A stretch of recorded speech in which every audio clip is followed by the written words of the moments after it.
հնարավոր է, որ այսպիսի սցենար կա, որ ինչ-որ պահի մանդատները վայր դնեք, ձեզ համար կանխատեսելի լինի նրանից հետո եկող թեկնածուները։ Դա գաղտնի պլանի մաս է։ Անվստահելի թիմակիցներ։ Բոլորը մեր թիմակիցներն են եւ մնում են մեր թիմակիցները։ Բոլորը դիմացել են այդ բռնաճնշումներին, իրենք չեն կարող լինել անվստահելի։ Բայց դա մեր քաղաքական մարտավարություն։ Գուցե քրեական հաղորդակցության մեջ նշել եք, որ այս անձանց ինքնաբացարկը պայմանավորված էր, որպեսզի նրանք պաշտպանեք նրանց հնարավոր իշխանական ճնշումների մասին է խոսքը կհստակեցնեք։ Ամենօրյա բռնաճնշումների։ Այս անձինք այդքան էլ հանրային ճանաչելիություն չունեն, ինչ ճնշումների մասին է խոսքը, այսինքն ինչ-որ քրեական հետապնդումներ եւ այլն։ 700 մարդ ձերբակալել են, դրանցից երևի հանրային ճանաչելիություն ունենային մի 5 մարդ։ Բայց որպեսզի նրանց չձերբակալեին դրա համար զանգվածային դուրս եկան ցուցակներից, այսինքն ոչ թե ձերբակալեն, տարբեր տեսակի բռնաճնշումներ են։ Բայց ակնհայտ է, որ Պաշտոնի համար արդեն թեկնածուներ ունեք, Արամ Վարդևանյանի մասին է խոսում, Էդգար Ղազարյանի, կա արդեն թեկնածու։ Մենք դեռ այդ հարցը չենք քննարկել։ Պարոն Կարապետյան, ներողություն, Նարեկ Կարապետյանի քրեական վարույթը, որ երեք արդեն հայտնի դարձավ, ինչին է վերաբերում։ Գիտեք, որ երկու հատ կա, մեկը այլ երկրի անձնագիր ունենալը, թաքցնելը, կարծեմ մի հատ էլ կա բանակից, խուսափլուսա ինչ վարույթ է։ Քրեական ապօրինի վարույթ։ Ինչին է վերաբերում։ Ենթադրյալ ինչի պարոն Կարապետյան։ Այդքան վարույթ են հարուցում են, գիտենք ինչի են հարուցում։ Բացառենք, որ Նարեկ Կարապետյանին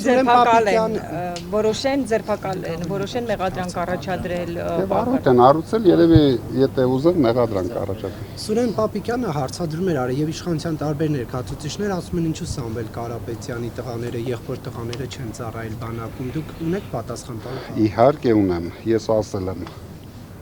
իմ տղաները, իմ եղբոր տղաները մի 100,000 անգամ ավելի շատ բան են արել Հայաստանի բանակի համար, քան Սուրեն Պապիկյանը 5000 տարի ապրելուց հետո։ Դրա համար թող ինքը իր մասին մտածի, կյանքն էլ ցույց կտա, ով ու մասին պետք է։ Կներեք, բայց պարտադիր զինվորական ծառայությունը, որը Հայաստանի Հանրապետության օրենքով է, նախատեսված եւ եթե չկան ինչ-որ խոչընդոտներ։ Դուք գիտեք, որ բոլորն էլ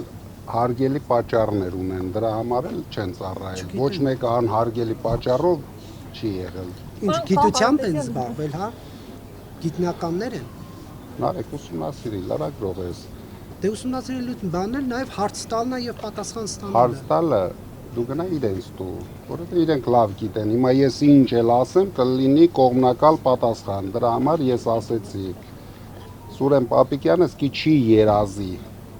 Ինչքան բան են այդ տղաները արել Հայաստանի բանակի համար։ Ինչ են արել գաղտնի պլանից կասեք։ Չի կարելի, Նարեկ, այդ հարցին չի կարելի։ Պարոն Կարապետյան, գաղտնի պլանից հարցնեմ, էլի դուք երբ եք նախատեսում դա իրագործել։ Ինչա։ Մամուլը գրում էր, որ նշեցին այդ հանդիպման ժամանակ արտահանման հարցում հաջողություն չի ունեցել Սարգսյանը, վերջինս էլ հակառակն է տնդում առանց մանրամասն բացատրել։ Ինչ է կարծում, եթե կա պայմանավորվածություն, ինչու չի հանրայնացվում։ Ճիշտն ասած ես չգիտեմ, կա թե չկա։ Դրա համար հիմա ամեն օր մենք կզգանք, կա թե չկա։ Այսօր ես լսեցի, որ հերթական 3 միլիարդն են մսխում այդ հարցերը լուծելու համար։ Եթե լիներ պայմանավորվածություն, ինձ թվում է իրենք այդքան գումար չէին ծախսի աննպատակ։ Պարոն Կարապետյան, հարցում եք հետևել եք համար ինչ նախադրյալներ են պետք որ դուք իրագործեք։ Տեսեք, ուզեմ սրա մասին խոսել։ Մեր գաղտնի պլանները երկար պլաններ են, քայլ-քայլ գնում ենք մեր գաղտնի պլաներով, քայլ-քայլ ձեզ ցույց ենք տալիս։ Հնարավոր է որ սպասում ձեզ համար հարմար առիթ է Ռուսաստանի պատժամիջոցների խստացումը, որ սոցիալական բունտ լինի, ի՞նչն է ձեր հույսը։ Վերջո նախկինում էլ Ես արդեն հայտարարել եմ, որ ես դեմ եմ այդ պատժամիջոցներին ու իրոք անկեղծ եմ դեմ, դրա համար մեկ օր շուտ կանգնեցնելը դա շատ կարևոր է մեր երկրի համար ու մեր ժողովրդի համար։ Պարոն Կարապետյան, ՀԱԿ գլխավոր քարտուղարը պարզվում է պատրաստ է օգնել Նիկոլ Փաշինյանին, պայքարել եկեղեցու դեմ, նաև ձեր աջակիցների դեմ, ինչպես բացահայտել էին ռուս բրանկերները։ Ինչ կարծիք ունեք դուք այս հարցի վերաբերյալ, արդյոք սա այսպես միջամտության փորձ չէ։ Կարծիք ունեմ, որ իրենք արդեն 1 տարի օգնում են Փաշինյանին պայքարելու թե եկեղեցու դեմ, թե մեր դեմ, եւ նա փորձում է ամեն օր պայքարի։ Ձեր երկրորդին էս տեսան Դուք թիմ ընտրություններին մասնակցելու պլաններ ունեք։ Հիմա իշխանությունը քննարկեց եւ ընդունեց օրենք, որ այն ուժերը, որոնք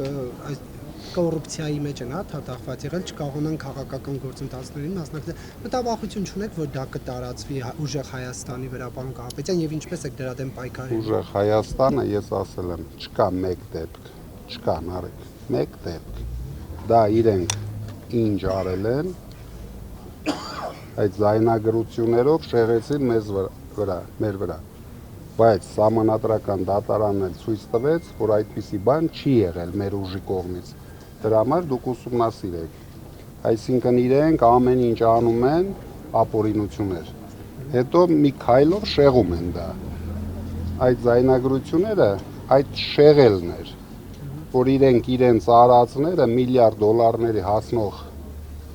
ընտրակաշառքները շեղեցին մի քանի զայնագրություններով։